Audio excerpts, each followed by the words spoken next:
बता दें आपको कि रांची में खुलेआम उड़ रही है एनजीटी की रोक की धज्जियां। दरअसल ठाकुरगांव बना है बालू माफियाओं का सेफ पैसेज। धड़ल्ले से हो रही है अवैध बालू की तस्करी।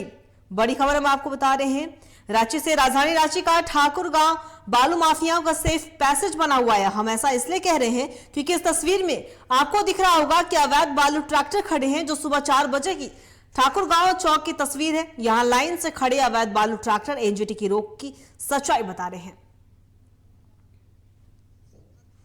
और इसी खबर पे और भी ज्यादा जानकारी के लिए हमारे सहयोगी अभिषेक भारतीय हमारे साथ बने हुए। अभिषेक, देखिए एनजीटी की रोक लगी है, लेकिन इसके बावजूद भी बालू माफियाओं में बिल्कुल इसका डर भी नहीं है और धड़ल्ले से बालू उठाव किया जा रहा है, अवैध बालू की तस्करी की जा रही है। यही तस्वीर रांची के ठाकुरगांव से आई है, क्या कुछ जानकारी आपके पास?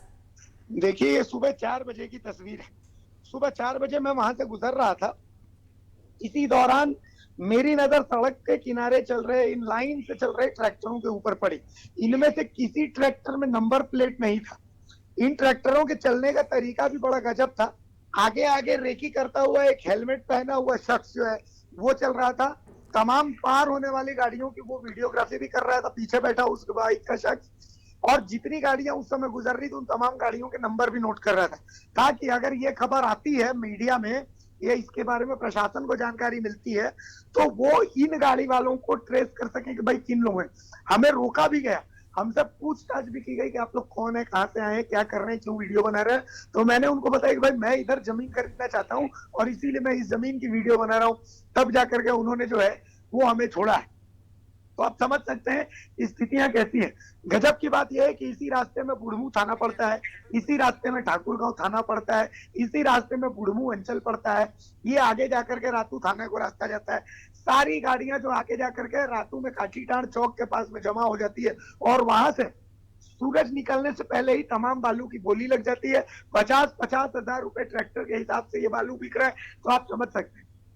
मेरा एक सवाल है सरकार और प्रशासन से कि भाई अगर आप बालू तस्करी रोक नहीं पा रहे हैं तो कम से कम फ्री तो छोड़ दीजिए इनको। आप बालू के घाटों की नीलामी करके और एनजीटी से परमिशन ले लीजिए कि भाई जब बर्बाद ही कर देना बालू के, जो तस्करी वो ऐसे भी चल रही है वैसे भी चल रही है। जब आप रोक ही नहीं सकते, जब आप सक्षम नहीं, अक्षम है बिल्कुल, तो फिर अपनी पीठ क्यों थपथपानी। चाहे डीएमओ हो, चाहे बुढ़मू सीओ हो, चाहे ठाकुरगांव थाना प्रभारी हो या बुढ़मू थाना प्रभारी हो, जब आप लोगों को पता है कि भाई बालू की तस्करी हो रही, और सच बात यही है कि आप बालू की तस्करी प्रशासन नहीं रोक सकता, इसलिए कि जिनकी रोजी रोटी चल रही है वो अपनी रोजी रोटी तो नहीं बंद करेंगे ना। तो ऐसी स्थिति में आप इनमें से कुछ लोगों को लाइसेंस दे दीजिए कि जाओ भाई लूटो, इससे कम से कम आपको राजस्व की तो प्राप्ति होगी। अरे नदियां बर्बाद होंगी तो एक दिन तो खत्म ही होना सब चीज।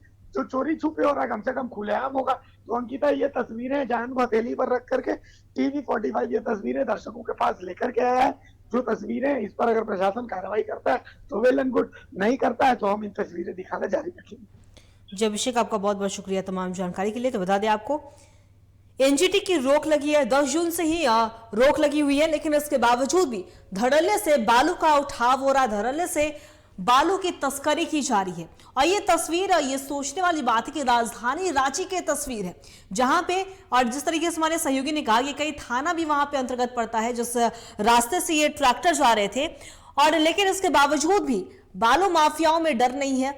बालू माफिया धड़ल्ले से तस्करी कर रहे हैं। तो देखने वाली बात हुई कि प्रशासन की कब नींद खुलती है, सरकार की कब नींद खुलती है, ताकि बालू उठाव पर रोक लगाया जा सके और बालू माफियाओं पर कार्रवाई की जा सके।